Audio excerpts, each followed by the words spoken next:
tapi alhamdulillah ya, insya Allah kalau kita benar sampai manapun akan benar.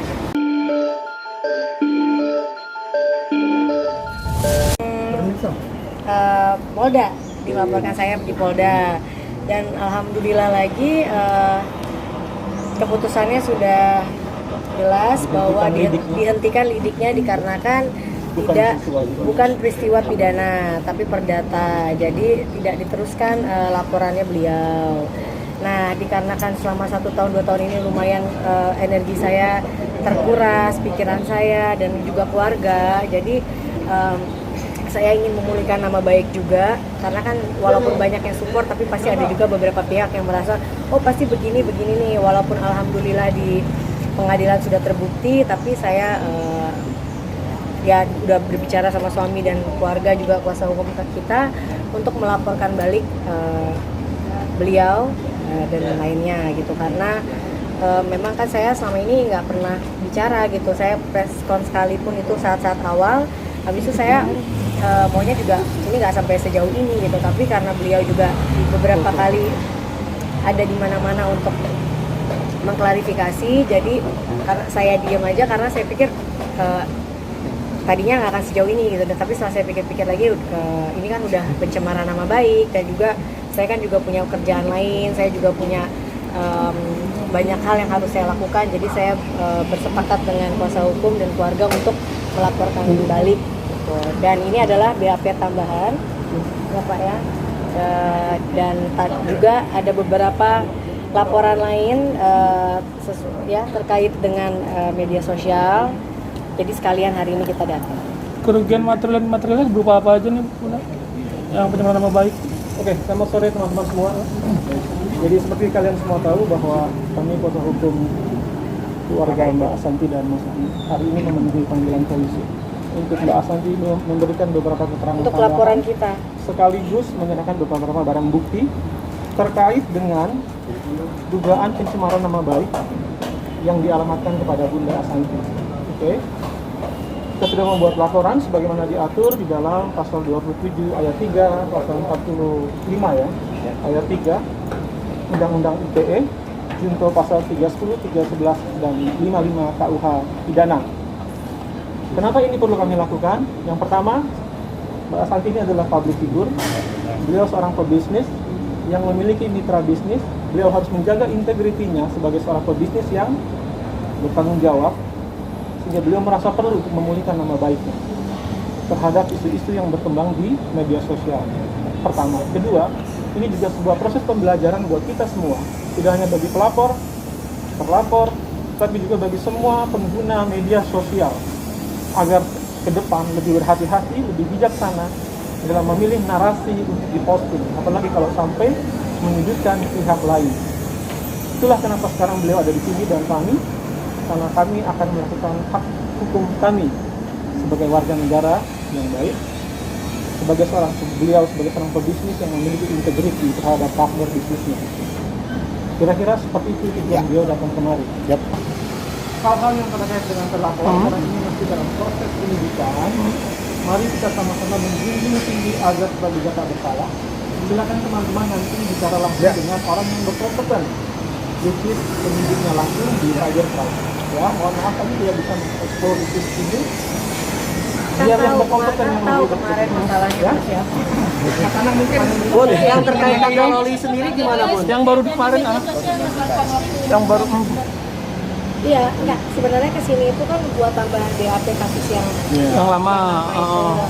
Sekalian juga kita minta petunjuk.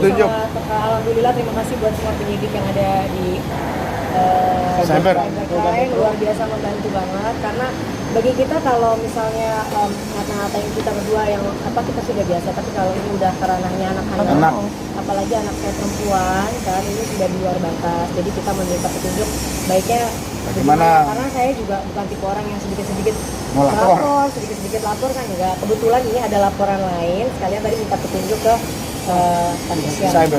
Hasil petunjuknya laporin atau gimana? Nah, Iya, itu masih kita kaji. kita kaji. Yang jelas sekarang saya yang laporan ini adalah laporan kasus yang lama. Karena ini juga saya nggak akan melapor kalau nggak dilaporin duluan. Tapi alhamdulillahnya laporan beliau sudah terbukti, dan alhamdulillah juga di pengadilan negeri alhamdulillah kita sudah terbukti juga, tapi kita tidak tahu beliau akan banding atau enggak. Tapi bagi saya di stage awal aja sudah terlihat bahwa nggak terbukti apa yang dituduhkan. Itu bagi saya Untuk yang Loli sendiri gimana tanggapannya Bunda? ya tadi saya juga tanya-tanya sama Kita berkonsultasi lah. konsultasi sama pihak penyidik juga, karena kan juga saya nggak mau apa-apa penyidik, karena bagi saya dari 10 tahun kita bersama di medsos sudah banyak banget macam-macam, saya nggak pernah laporin kan gitu, karena bagi saya udahlah gitu. Tapi kalau udah ranahnya ke Anak-anak. anak-anak dan udah parah ya, kalau cuma dikatain jelek apa aja bodo amat gitu. Tapi kalau ngatainnya udah di hal-hal yang menurut saya mengerikan, itu kan kita orang tua nggak ada yang senang kalau anaknya begitu kan. Jadi tadi kita juga minta petunjuk baiknya seperti apa gitu. Tapi lebih ke laporan kita menambah BAP kita yang untuk kasus yang Berarti tidak ada kata maaf Bun ya yang terkait Loli Bun ya? nggak tahu, nanti kita lihat. Lolinya sendiri seperti apa Bun? Ini mungkin perlu saya jelaskan. Untuk kesnya Loli, Bunda dan Mas Anang masih meresponsif hak hukumnya, Ya. meskipun keluarga besarnya.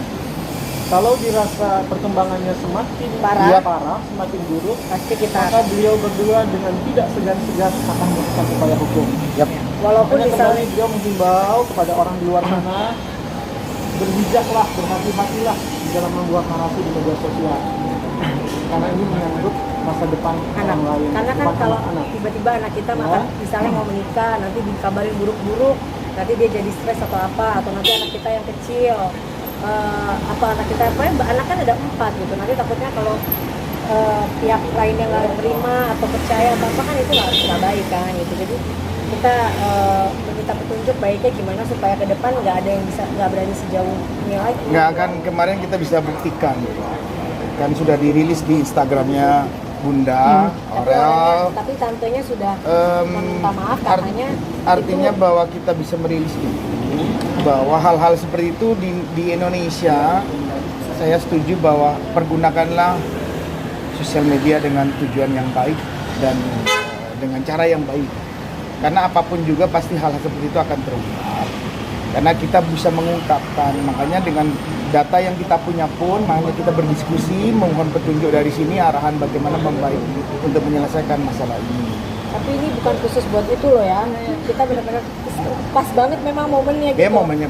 Pas kita dimintain BAP tambahan buat kasus yang lama, akhirnya pas kejadian ini kan kemarin, jadi kita sekalian minta petunjuknya. Dan kalau kita rasa udah kelewatan banget, makanya kita ya tadi diwanti-wanti sama kuasa hukum kita bahwa kita akan melihat gimana nih Perkembangannya. Ya. Tapi saya lebih fokus ke permasalahan yang saya laporkan ke kalau cuma dulu dikatain oplas, dikatain apa, dia masih tegar. Tapi begitu udah dikatainnya Jauh, yang terlalu jauh. berbau terlalu jauh, dia masih terganggu. Dia pasti merasa, Bunda kok kayak gini sih.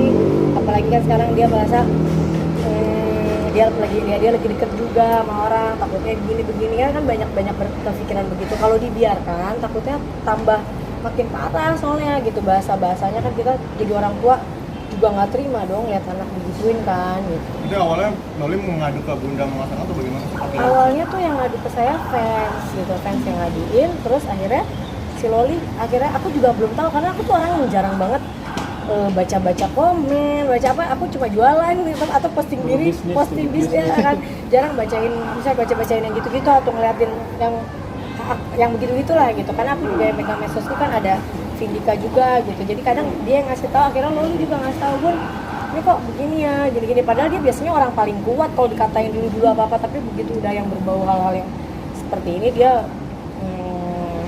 sedih lah pasti gitu. Kalau rumah gimana?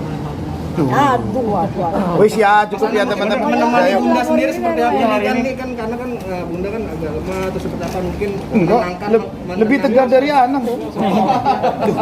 Coba jelaskan. Ya, kan dia baik loh, apa suami yang mau nemenin. Tadi aku udah bilang kamu nggak usah, aku kan ada kuasa hukum yang nemenin. Dia bilang enggak, aku harus nemenin gitu. Kan saya suami siaga. Di dalam negeri dan wajib untuk didukung. Pokoknya intinya aku mau tahu aja, ini adalah bukan laporan dari yang gara-gara medsosnya Loli loh ya. Ini hanya itu tambahan saya berdiskusi gitu. Tapi ini adalah penambahan BAP dari kasus yang lama, karena kalau saya nggak laporin kan juga ini kan menyangkut nama baik. Jadi saya melapor balik. Gitu. Kasus yang lama ini punya laporan kan tadi kata Bunda kan? Udah. Itu sudah kita Udah. buat Kan tanggal akhir tahun lalu. Akhir tahun lalu Ini kita, dalam masih proses jadi penyidikan. gini, begitu dia melaporkan kita pidana, kita langsung lapor balik gitu. Dan alhamdulillah laporannya dia juga tidak terbukti ke kita, dan yang di PN sudah dihentikan, dan di PN juga alhamdulillah kita terbukti tidak Puan prestasi. poin prestasi. Selanjutnya akan seperti apa Bunda? Ya kita ikutin, kalau beliau banding lagi saya akan ikut lagi. Yang penting saya senangnya di awal udah sesuai, maksudnya emang ini fakta yang terjadi gitu loh. Tapi kenapa saya laporkan balik lah, karena memang menurut saya sudah terlalu berlarut-larut ya, tidak ada penyelesaian yang baik juga. Jadi memang mungkin untuk memulihkan nama baik juga dari pihak keluarga dan juga rekan-rekan partner-partner saya yang lain menyarankan untuk melaporkan balik supaya juga ini kan nama baik kita gitu. Tapi lega nggak sih? Lega banget, makasih ya Mas Tunggu semua. Karena selama di Purwokerto saya kan nggak bisa datang sidang. Kebetulan lagi COVID kan, jadi sidangnya selalu pas COVID-nya lagi awal-awal di Indonesia lagi tinggi-tingginya, jadi nggak bisa datang sidang, jadi diwakilkan oleh beliau-beliau. Saya juga deg-degan sih kalau nggak bisa datang, karena kan itu daerahnya yang bersangkutan kan, karena saya nggak bisa datang, kalau beliau kan bisa kapan aja datang. Tapi alhamdulillah ya, insya Allah kalau kita benar sampai manapun akan benar. Oke, cukup teman-teman ya. Terima kasih. Parah bagusnya, Bang. Jadi buat seserahan ya Mas? Buat seserahan jadi. Dealnya buat seserahan juga, buat seserahan itu. Budgetnya berapa sih? Budget mobilnya. Budget mobilnya. Harga mobilnya. Harga mobilnya berapa Mas? Untuk 2 mobil. Mas Anang, Mas kalau budget buat seserahan berapa Mas kira-kira? Oh, nggak tahu. Mobil Yang kawin pindahnya bukan kan anak. ratusan. Yang kawin bukan anak. Kalau anak yang kawin tak kasih tahu. Tapi satu tuh buat Ata atau gimana Mas? Mobil pindahnya kan pesen dua kan? Ini beda cerita. Ya nggak apa-apa Bunda. Sekalian gitu sekalian. Pokoknya mau keren. Keren ya Mas Anang ya. Teman-teman. Kalau review 1 sampai 100 berapa Mas? Mau. Belum mau. 99,999. Bagus. Karena satu milik Allah. Lebih ke apa Mas? Mas lebih ke apa? Speknya maksudnya yang Mas Anang. Untuk off-road tadi ya. Keren. Kasih ya. Makasih ya teman-teman. Dadah. Makasih Ibu. Kasih ya.